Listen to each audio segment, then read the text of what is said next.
Hi, folks. Welcome back to Pop Pop Fizzle. I'm Jeff. I'm Heidi. And we're back with more Farscape. Hooray. Now, you don't know this because your time situation is different than ours. But for us, it's been a while since we sat down to watch Farscape. Really Longer long than time. it usually is. Yeah. Yeah. Yeah. We've had this thing called the Great Texas Winter Apocalypse, or at least that's what I'm calling it. No, we're living somewhere in the area of Dalaska. Dalaska? Right.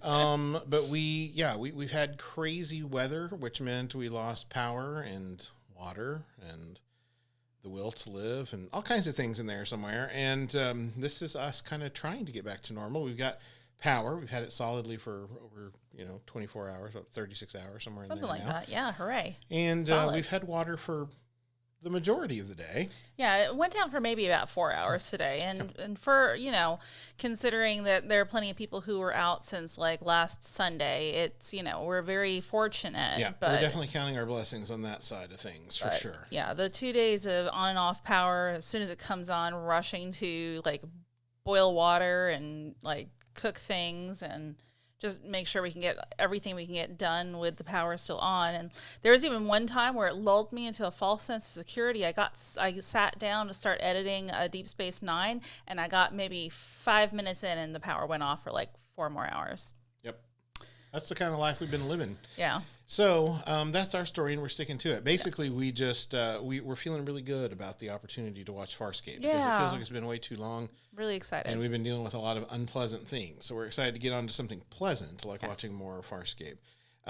This episode, I know some of you have been waiting for us to react to it the way we weren't. Episode 5 of season 2, we're excited to be diving into it. How you don't have any idea about what this episode is about, correct? Not a clue. I mean, I can guess based on the title, but not really. And usually when I'm doing my reviews, I look at the summary like immediately before watching, but he already skipped that. So Cheater. For like a 2-sentence summary, there's nothing wrong with that. Sure. Just giving her a hard time. No, we're diving into this now. My own recollection of this episode, I do vaguely remember kind of the central focus of it, but that's about all I remember. So I don't remember necessarily how it ends up happening or anyway, we'll get to all of that after this is over with. But we're going to dive into this episode and let you know what we think. Your job on this is to jump down in the comments after we're done and let us know what you thought about the episode, anything that we might have missed, anything that you want to bring to our attention. We love hearing those kinds of things from you. Also, if you want to see the full uninterrupted version of this reaction, you can find that on Patreon. The link is always in the description, as is the Cash App link. If you want to donate one time and not do the Patreon thing, that's helpful too. Actually, anything's helpful at this point because the state of the world. But we're really, just happy you're here, honestly. Yeah, really glad. Yeah, and anyway, that's it. But Patreon definitely gives you a chance to see Heidi's Deep Space Nine reactions, Class, Stargirl. I always forget that one. Agents of S.H.I.E.L.D. Anything we've done a reaction to, Mandalorian. all the full reactions are there. Plus some polls and some behind the scenes things and those kind of things. So if those things interest you, then you can check out Patreon and let us know what you think. Yep. We're going to dive on into this episode and find out what is new with the crew of Moya. Here we go. All right. Lieutenant Velerick, this display of force will change nothing. This is not a display. I offer you one final chance to cooperate. I have been bonded to this Leviathan for 21 cycles. 2 minds, 2 bodies, intertwined as one. Whatever your secret project is, I will not participate. Fire!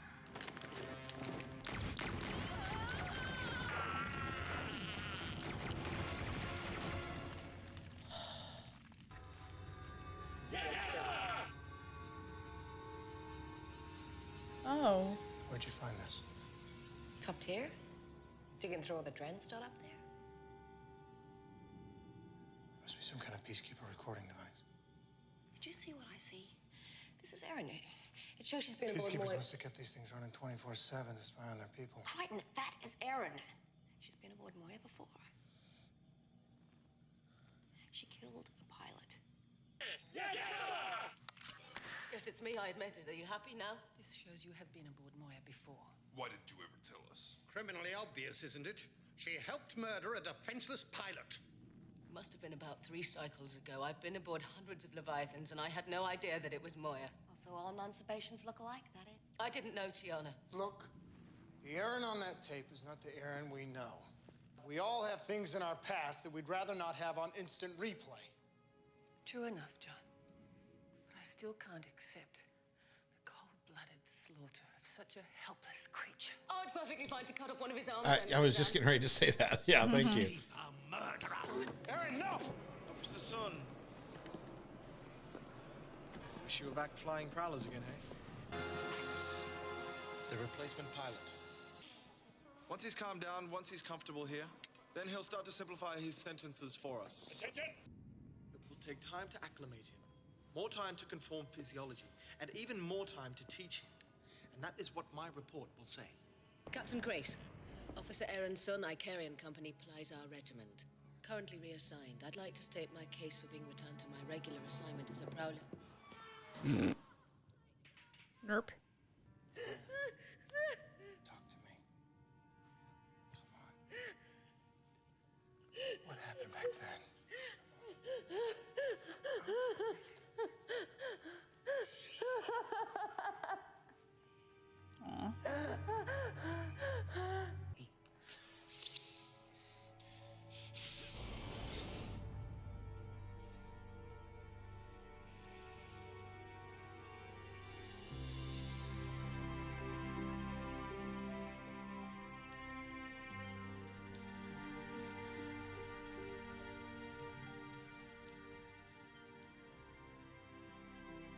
We were lovers.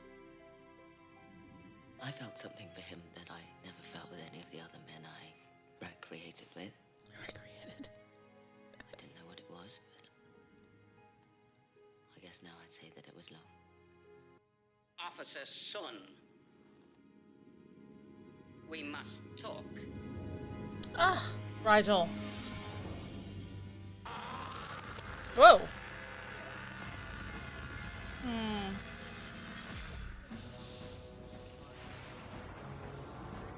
Again, pilot had to have known something happened to the other pilot for him to be installed.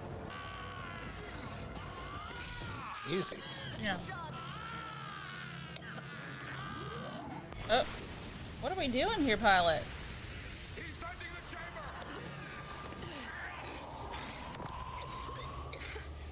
You killed this ship's first pilot, the pilot that belongs here. I will not have you aboard defiling her with your presence. It just isn't right to actually feel something for a fellow peacekeeper, is it? Well, what's the point? We won't be assigned to be together forever. We could be. I'm high enough in military tech hierarchy. I could make it happen. If you wanted me to. Peacekeeper High Command makes all assignment decisions. High Command doesn't always make the right decisions. Come on, Aaron. You and I have been intimate since the second solar day of our voyage to get here. Something about you. Something special. Think beyond the box the peacekeepers put your mind in, Aaron. You can be so much more. You can be so much more. What are you doing? She's going to do as pilot asks. She's planning to leave Moya. Yeah, you didn't help her. I'm in a great deal of pain. You'll get used to the pain. Get used to it. It will go away, won't it? I'm afraid not. An unfortunate but permanent side effect of the grafting process. Moya only accepted me because she was tortured into it. Tortured into it! Oh. What are we doing, pilot? What? Moya is free of me. Pilot, what the hell are you? Yeah. I'm no longer bonded to her. What secret project, Lieutenant Valorak? I see your heightened senses are fully functional now. This project is nothing for you to concern yourself with.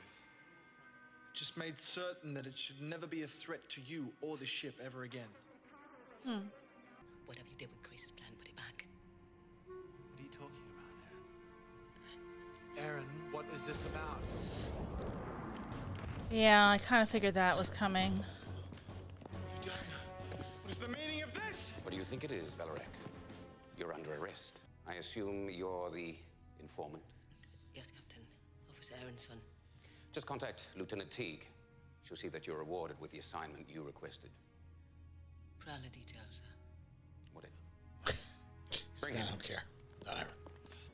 I got my duty. What happened to Valorek?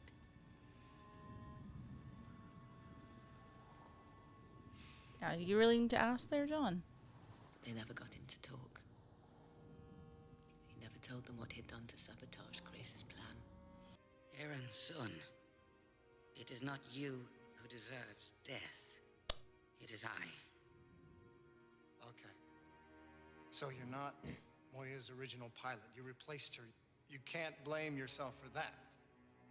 I didn't only replace the old pilot. The elders have already judged me. They said I was not yet worthy to pilot Leviathan. If you believe that, you wouldn't be here right now. So why are you? I want to be joined so badly. I can make that happen, young one. For me to be joined, the old one will have to die. That pilot will die no matter what you do. It wasn't really you who caused her death. It was me. Eh. If I hadn't agreed to come, Valorek may never have found a replacement pilot. But I just wanted so desperately to see the stars. Do you remember when you first came aboard, Moya?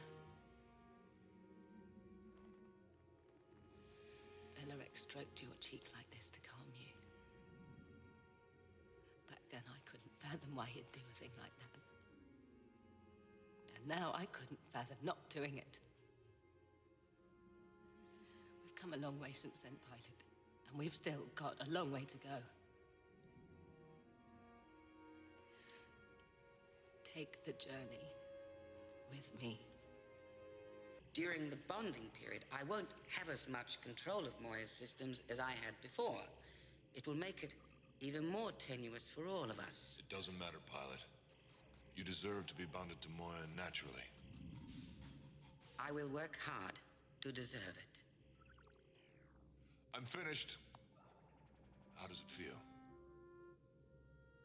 There's no pain. No longer any pain. He said that in the right new place I would thrive. He was right. You know, that time when he asked me to go with him, he said, "You can be so much more." That was exactly what you said to me on the first day I was here. Ah. And you say you think you love this man?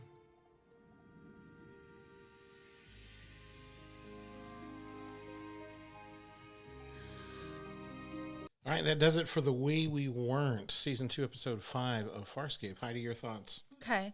I feel like I called that out pretty early about where Pilot was in everything.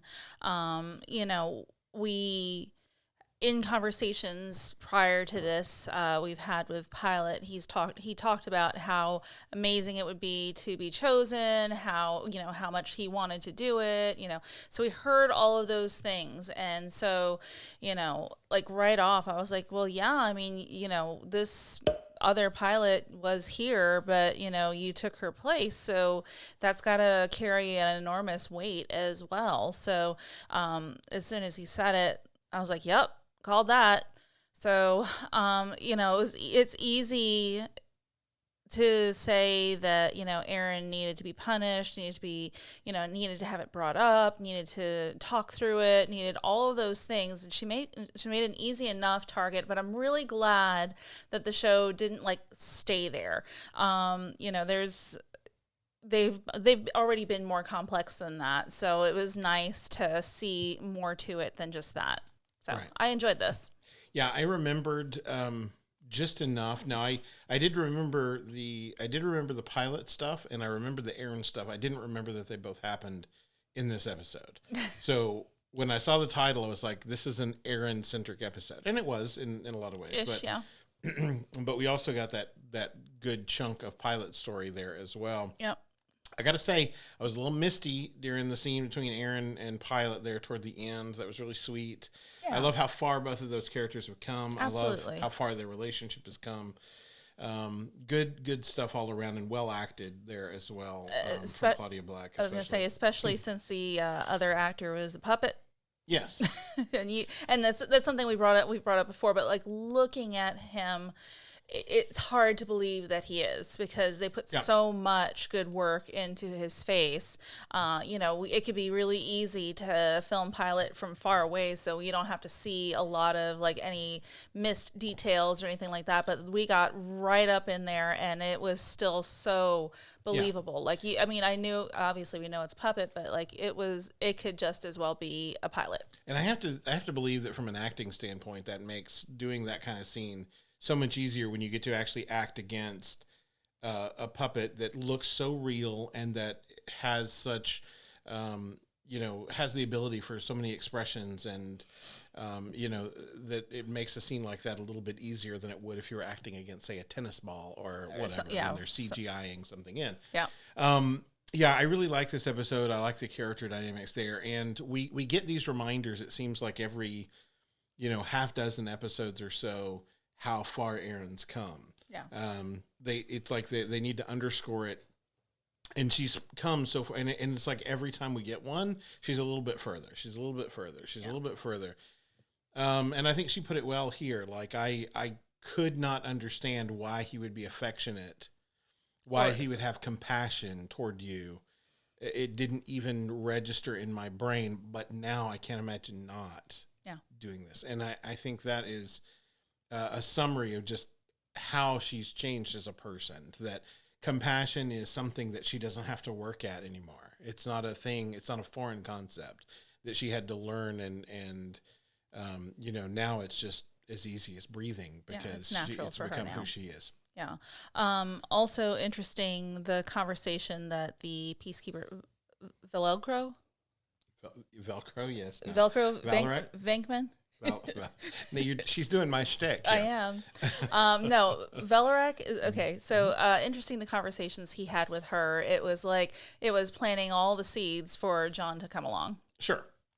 And you could see the similarities between those two people. Like, there's the job that you have to do, and then sometimes you got to step outside the job and do what's right. And, not that I would say that they're completely the same kind of character, but you could see that the John is a continuation of this thing that started with him, this notion of you can be so much more.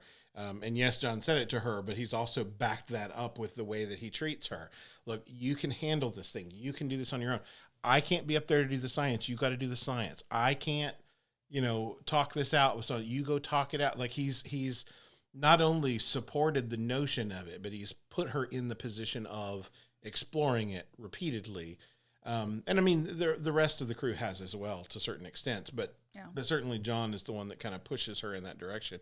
And I think likewise, she pushes John in the direction of stepping up and taking chances and sort of being, taking bold action. I've taken bold action. But throw a little Agents of S.H.I.E.L.D. in there. But no, I feel like, when we started this journey, John was a scientist that was out of his, he was in space over his head, he just, and now he's become he's got a little more gun-toting swagger. And I feel like that comes from Aaron. I feel like that's stuff that he's learned from her, and she's learned some other things from him, which makes for a good relationship. That's what a relationship should be. The reason that, the reason that Heidi and I work so well together is because she has so many strengths in areas that I'm not strong in, and vice versa. And I know that. So when I'm constantly leaning into things that are not my natural sphere, because I know she needs me to, and I need to step up and be that person with her. And likewise, I encourage her in areas that she feels less strong in, You know, she's very, you're very, and this is not a like wild thing I'm throwing out there. You're very structured. You have plans. You're a plan maker. Yes, right? I am. I am very fly by the seat of my pants. So Heidi pulls me in the direction of making more plans and being more regimented about the way that I do things. And I loosen Heidi up from those things sometimes to just relax and enjoy the moment. And I feel like both of us are better for that, because if we were just left to our own devices, I would be a mess all the time. And I would be kind of ticked off. yeah, and yeah, but also, you know, she would plan herself into oblivion because things always change and you can't plan for everything. You've got to be able to fly by the seat of your pants sometimes, and so we make a strong team because of that. And so I feel like I see that in the way that they're structuring these characters, and not just John and Aaron, but also the other characters, how they've learned from each other. I feel like Dargo's not the same character he was at the beginning of season 1. He's still mad about it. Sure, but I feel like I feel like the same is true for all of them. Even Rigel, who has the smallest arc of change, still cares about all of them. Now, we didn't get any confirmation that he got anything out of sharing that information with Pilot. Nope. I think he was genuinely upset about what he saw and felt Pilot had the right to know. Was it the right thing to do? Maybe not. But I think that it came from a real place for Rigel. I don't think it was him scheming or wanting to get something out of it. I think he just was offended and felt the need to say something about it. What kind of favor could Pilot have actually have given him? I mean, honestly. Sure, yeah. So I feel like all of these characters have changed because of their interaction with each other. And that's very real to life. We do. So yeah, I really dig all of that. And I feel like this is one of those episodes that stands out for those reasons. Agreed. Yeah. Anyway, we are actually going to dive into the next episode. You won't get to see that until next week. We hope that you'll join us then. We'll be wearing the same clothes, so you'll know. Yep. We appreciate you being here and watching along with us. Remember, this isn't a market substitute for this show. Watch the show on Amazon Prime. Check it out. You can watch all the episodes there. That's kind of how we're doing it. Support good content like that. And if you come across these folks anywhere, if they're in another show, if they're online, if they're at a convention when we can have those things again, when Corona is a thing of the past, support these people wherever you can, because Farscape's a great show and it's worth remembering. Anyway, that's it for us. Until next time, folks. Bye. Bye.